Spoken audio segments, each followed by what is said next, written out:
The Pervs have won, and they are running up the score.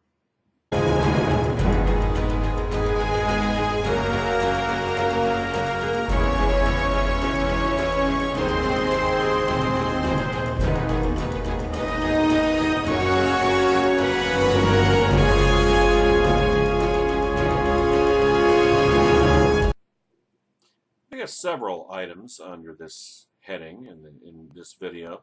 First one is Hillary Clinton's running mate, United States Senator Tim Kaine from Virginia, who has essentially ordered the Catholic Church to reject God, specifically the Bible's teachings on homosexuality. As Streif brought to us at Red State yesterday, I suppose it had to come to this. Every election season, we are treated to the same sorry spectacle of Democrat politicians who claim to be Catholic, berating the Catholic Church for following small c Catholic Christian dogma. Usually, it centers on abortion, which Democrat Catholics from Nancy Pelosi to any member of the vast and inbred Kennedy clan sees as a human right, but which has been condemned by Christians since the founding of the Church. The newest dogma that Democrat Catholics want the Catholic Church to jettison is the prohibition on homosexual relationships. Enter Hillary Clinton's running mate, Tim Kaine. Quote, Senator Tim Kaine of Virginia told the Human Rights Campaign Saturday night, as first reported by the Washington Post, that he thinks, quote, the Catholic Church will join him in endorsing sado-marriage. The Catholic Church, however, teaches that marriage is the indissoluble union of one man and one woman as taught by Jesus Christ himself, and that homosexual acts violate the natural law and that there are no circumstances under which they can be approved. My support for marriage equality, my full, complete, unconditional support for marriage equality is at odds with the current doctrine of the church that I still attend, Kaine, who attends a Catholic church, said at the Human Rights Campaign National Dinner held in Washington, D.C. The full video of his speech is available on YouTube.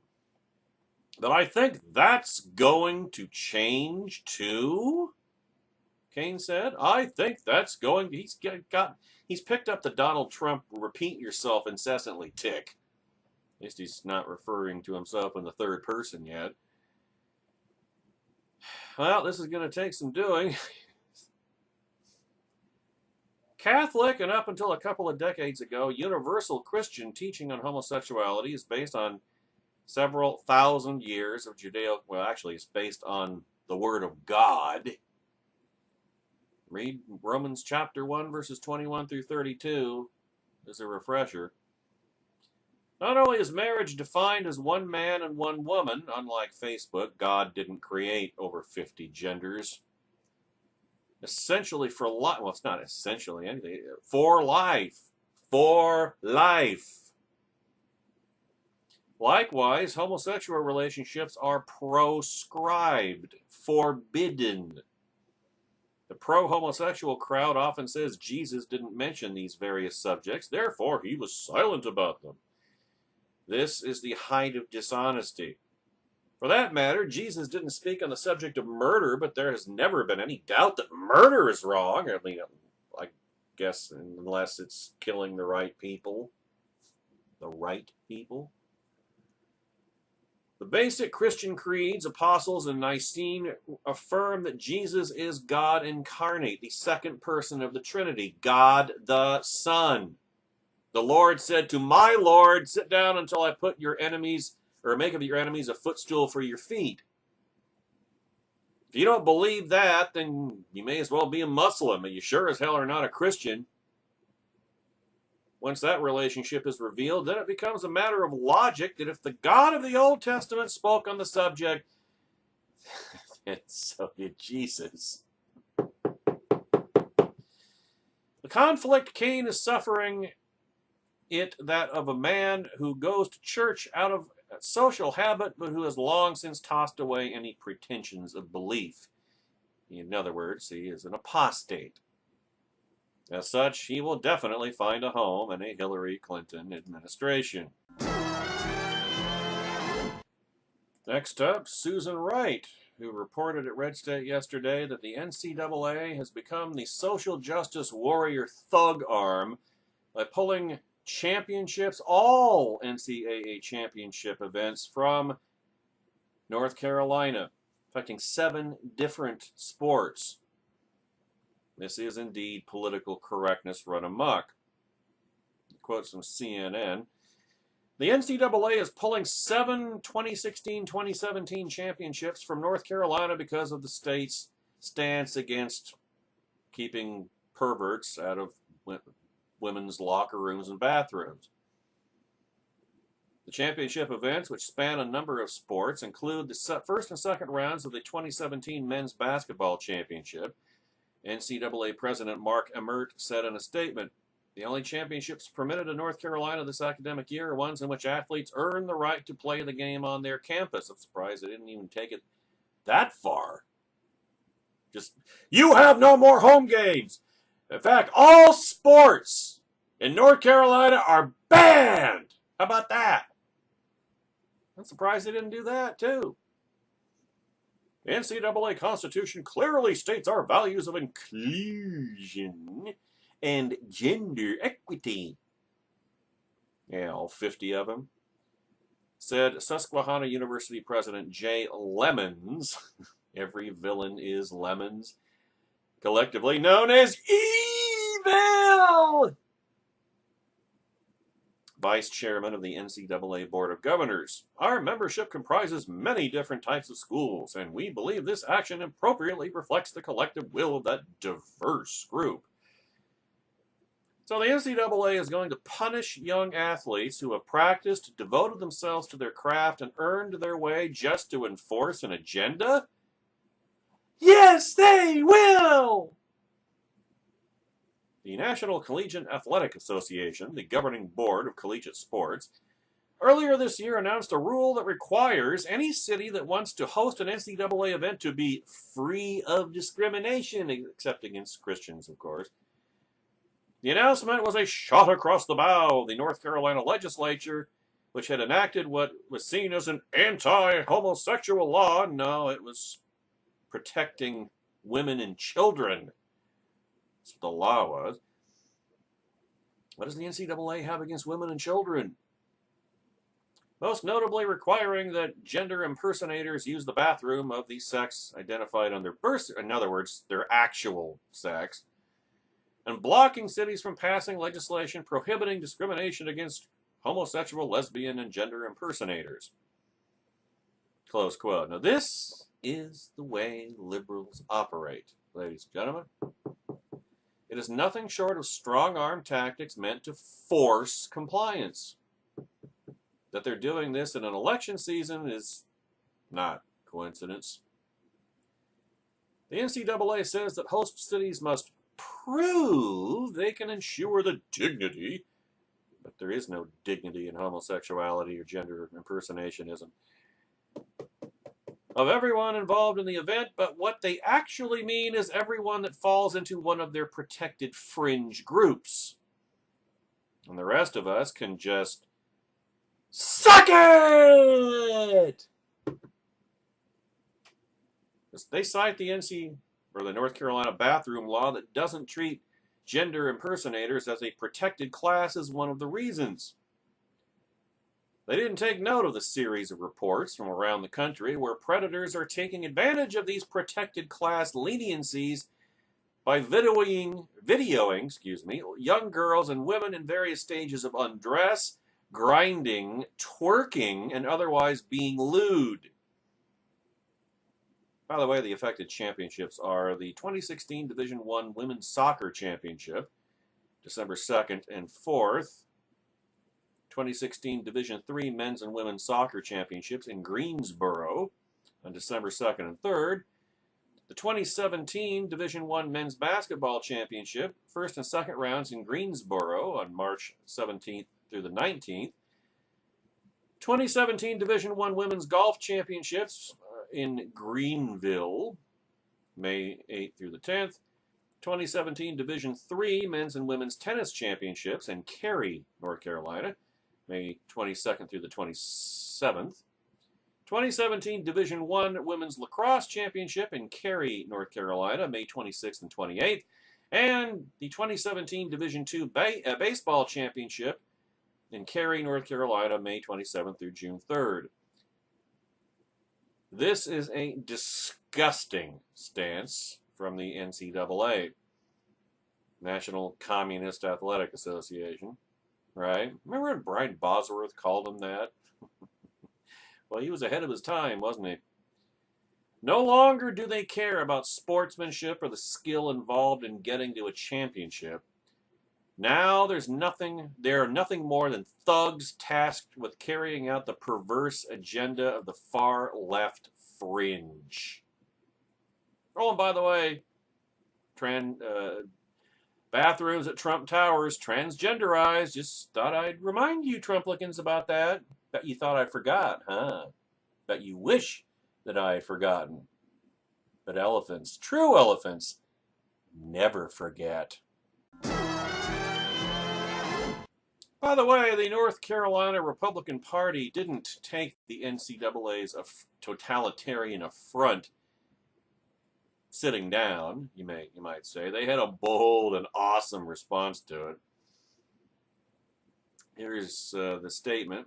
In response to the NCAA, North Carolina GOP spokeswoman Kaine Mueller issued the following statement. This is so absurd, it's almost comical. I genuinely look forward to the NCAA merging all men's and women's teams together as singular, unified, unisex teams. Under the NCAA's logic, in quotes, colleges should make cheerleaders and football players share bathrooms, showers, and hotel rooms. This decision is an assault on female athletes across the nation. If you are unwilling to have women's bathrooms and locker rooms, how do you have a women's team? I wish the NCAA was this concerned about the women who were raped at Baylor. Perhaps the NCAA should stop with their political peacocking and instead focus their energies on making sure our nation's collegiate athletes are safe both on and off the field. This is a point well made, ladies and gentlemen. Why are women in the NCAA not being allowed to compete on male teams? Hey, don't give them any ideas. It's against NCAA rules, as a matter of fact. Why? How anti-feminist. And it is discrimination, at least, by their standards of the term. Also, unless every locker room and bathroom in every school that falls under the control of the NCAA is unisex, their strike at North Carolina during an election season comes across as petty and partisan. And I don't know why they're bothering. I mean, it's not like Mrs. Clinton isn't leading in North Carolina. I mean, there's also the question of campus rape, alluded to by Mueller in regards to Baylor. Remember the rape epidemic on college campuses across the country? Whatever happened to that? Whatever happened to all that feminists being in outrage and being up in arms and all of this total hysteria? Now it's all seemed to have gone away all of a sudden. Odd. Do I think that rape on college campuses is rampant? No. Do I think it happens? Yeah, I do. And the goal should be to keep students safe and comfortable, not create environments where there are additional risks. It is the maddening dichotomy of liberals that they will scream about a rape culture in one breath, but then demand that young men and women be forced into close proximity in situations that have already proven to be all too convenient for those with less than pure motivations. This is how the left is working to subvert our culture and our very sense of decency. They are going after our youth. And remember what Hitler said about, the youth is standing in our camp. We can, you control the youth, you control the future. They are going after our youth, and in this case, punishing them to force compliance on a greater scale to their particular worldview. And this has only still just begun. Which brings us to Eugene Volokh's piece in the Washington Post from a few days ago. And the headline says it all. In Massachusetts, churches may be covered by transgender discrimination bans as to secular events. In other words, religious cleansing. Christophobic religious cleansing is now going to be carried out in the state of Massachusetts. Hey, it's from the official Massachusetts Commission Against Discrimination's Gender Identity Guidance statement, just released last week. Quote, even a church could be seen as a place of public accommodation if it holds a secular event, such as a spaghetti supper that is open to the general public. Close quote. Now, churches hold events open to the general public all the time. It's often how they seek new converts. Church potlucks are a staple of church social life. And even church secular events, quote unquote, which I take it means events that don't involve overt worship, are generally viewed by the church as part of its ministry. And certainly as a means of the church modeling what it believes to be religiously sound behavior, biblical behavior. My guess is that most churches would not turn someone away from a generally open spaghetti supper, though I think churches should be free to exclude gender impersonators, just as they should be free to hold men-only and women-only events, men's ministry, women's ministry, or for that matter, black-only events, white-only events, events only for ethnic Jews, etc., etc., etc., etc. Freedom of association, anybody? And that is a question for another day. But some religious leaders, as well as the church employees and volunteers, may refuse to use pronouns that they believe are inconsistent with God's plans as revealed by anatomy. Thought police, speech police, anybody? To quote one example, whether or not you agree with its logic or theology, truth-telling is always necessary for the Christian. Ephesians 4:15. We are not allowed to speak in ways that are fundamentally dishonest and that undermine the truth of God's word about how he made us and the world. Gender impersonator ideology is fundamentally a revolt against God's truth. It encourages people, sometimes very disturbed and hurting people, to deny who God made them to be. It traps them in a way of thinking and living that is harmful to them and that alienates them from God's truth and love. We do not serve them or love them well by speaking as if gender impersonator fictions are true. The practical upshot of this principle means that I must never encourage or accommodate gender impersonator fictions with my words. In fact, I have an obligation to expose them. For me, that means that I may never refer to a biological male with pronouns that encourage him to think of himself as female, and vice versa. Likewise, I may never refer to a biological female with pronouns that encourage her to think of herself as a male. In other words, I have to speak the truth. And that includes the choice of pronouns that I use. But under Massachusetts law, refusing to use a gender impersonator's preferred pronoun would be punishable discrimination. At least this is true of he or she. I saw nothing in the document about Z or other newly made-up pronouns. The Massachusetts document makes it clear in the employment context, and it also makes clear that the anti-discrimination law rules apply to places of public accommodations, including churches, just as much as to employment. Thus is Christianity to be stamped out and eradicated. Not that it will be, of course. Remember, the gates of, on this rock shall I build my church, and the gates of hell will not stand against it. God always wins, ultimately. Not soon enough for our tastes, but he always wins. Indeed, a church might be liable even for statements by its congregants, and not just its volunteers who are acting as agents, that are critical of gender impersonators.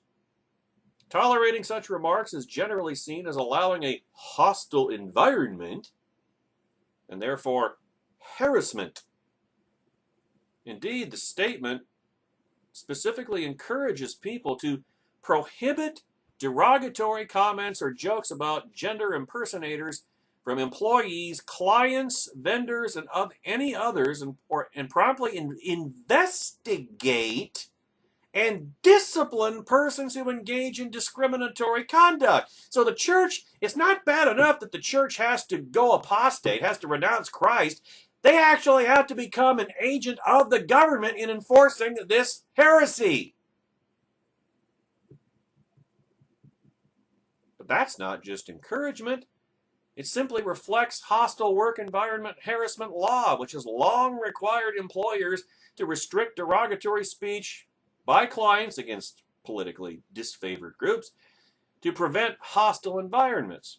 The same logic applies for places of public accommodation, which Massachusetts says can now include churches. Now, some might think this is fine. Everyone should use the pronouns that the subjects prefer, the argument would go, even if the speaker views such use an endorsement of what the speaker sees as falsehood or of a wrong-headed ideology. People shouldn't say derogatory things about gender impersonators, at least when those people can overhear. Maybe churches could do something different in sermons or behind closed doors. There's not going to be any refuge from this insanity, this madness. But once they open their doors for secular events, quote unquote, church leaders have to use the words that the law requires. In other words, man's law trumps God's laws is essentially what this is saying. Even when they view them as false or even blasphemous, and have to suppress offensive speech, but offensive to sinners, by their congregants. So that your church has to punish you for saying what God's word says. That's what this is saying. I don't share this view, but I take it that some do. Oh, I'm sure some do. But I just think it should be clear that this is where these rules are headed, at least in places like Massachusetts, but likely elsewhere as well. Remember the first state to, through the court system, impose sado marriage 20 years ago. Massachusetts. It'll start in Massachusetts. It's not going to stay there. Sado marriage didn't stay in Massachusetts. Neither will this. This is no less than an overt drive, attempt to eradicate Christianity in America. No word on if this Massachusetts law applies to mosques. Care to take bets?